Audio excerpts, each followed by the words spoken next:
Clearly, COVID has made a really big difference to the world in the first half of this year, and not a good one. And in that context, as a company operating in many different countries, we've had a series of special challenges to deal with, and the most important of those has been supporting our customers, paying claims as normal, accelerating all sorts of things that we do, and keeping our people safe in order to operate normally and support our customers.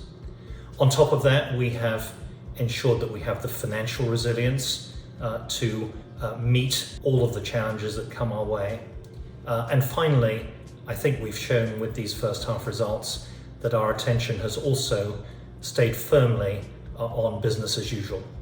And so what we can say with our first half results is with profits up, with a good return on equity, and with a solid capital position, we show that RSA has withstood the challenge of COVID so far. There are uncertainties left, of course, and has continued to advance our business as usual agenda. Our results have been hit by COVID, but not so badly as to disguise the progress that the company is making overall.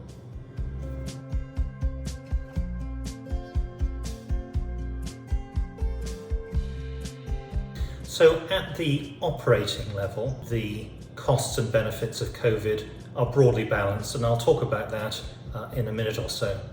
But in terms of business as usual, we have been on a multi-year program of getting each of our regional businesses to or close to the best-in-class benchmarks for performance in those regions.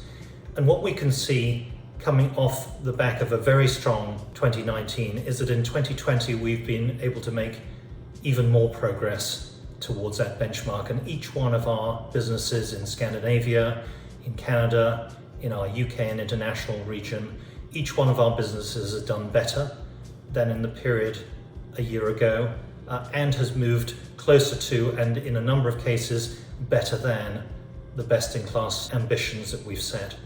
And that reflects a lot of work on underwriting discipline, on underwriting skill across our businesses. It reflects strong focus on customers supporting us in our key business lines and getting high levels of customer loyalty as a result of the service levels we give. And it reflects a lot of work on cost efficiency, where again, we've moved that particular ball forward, which you need to do in an environment that is tough for everyone in terms of revenue. So when we take business as usual, RSA has had a strong first half, one better than that a year ago, and one that has allowed us to stay resilient and do our job and cope with the buffeting that COVID has given us and everyone else.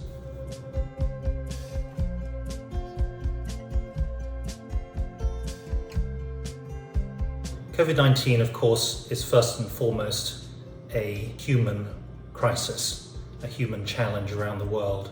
And so that's why at RSA we've responded in that way in the first instance by putting in place many programs to support customers, to pay claims earlier than we might otherwise done, to support suppliers in our supply chain, to make sure our staff are safe and able to work effectively from home to keep the company going, and to keep the balance sheet very strong in the way that it supports all of our stakeholders. Now, in doing all of this, there have of course been financial effects of COVID on us as on everyone else. Those financial effects have come in terms of lower premiums, in part because we've given price rebates to some customers, in part because other parts of our business have not seen the same volume of activity as would normally happen.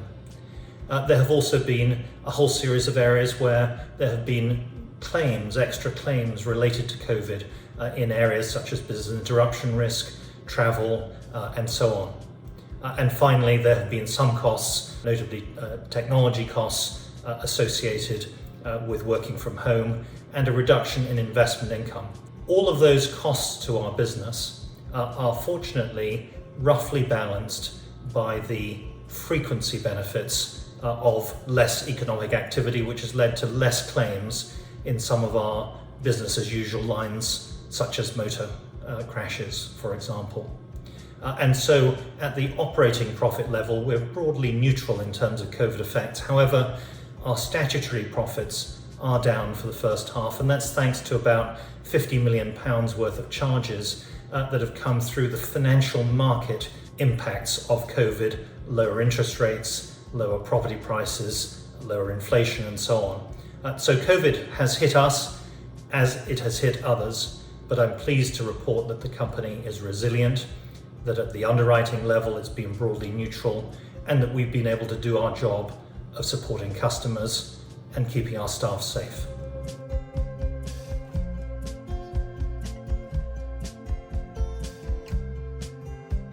Insurance companies, in the end, offer customers a promise to be there when a claim is made and to pay those claims, obviously assuming that they're part of the policy wording and so on. And so balance sheets are important.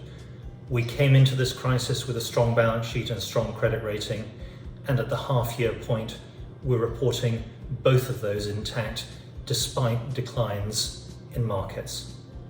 That has been a priority of ours, and as part of that exercise, because we weren't sure of the depth of where the crisis would go financially, we didn't pay our year-end dividend, and we have not paid a half-year dividend. What's clear is that while those measures are right to show that we are going to be cautious and prudent to all those who rely on us, they are a blow for shareholders. But what I think we can say with today's results is we expect to resume dividends by the year end, assuming that it's prudent to do so. And we also believe that we can repay the dividends that we have missed in the last couple of months in the course of time after that, again, as it is prudent to do so. So the underlying engine that produces for shareholders from RSA is intact. We're showing strong numbers at the half year. We regret the fact that we had to pause in terms of dividends, but we think our overall mission of support for customers, of being safe for society, made that the right decision, and one that gives us a platform to operate well in the future.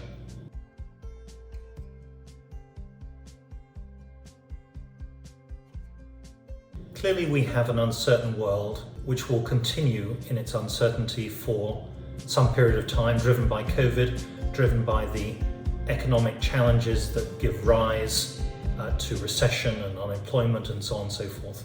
And so again, for the next several months, the priority at RSA will continue to be safeguarding our people, supporting our customers, keeping the company strong. But I think we can see with today's results that our underlying business is in very good shape.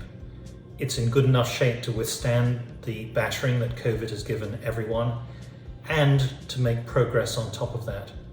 So I think that the future can be positive for RSA, can be a future where we can grow our business with customers, where we can pay claims promptly, reliably, and on time, and where our shareholders can see rising profits and dividends restored and increasing into the future. That's something I believe we can achieve. We feel positive about the future, but we, of course, in the near term, feel cautious and determined to make sure that the uncertainties that are still ahead of us are ones that we can cope with and through which we can support our customers, our people, and all of those who rely on us.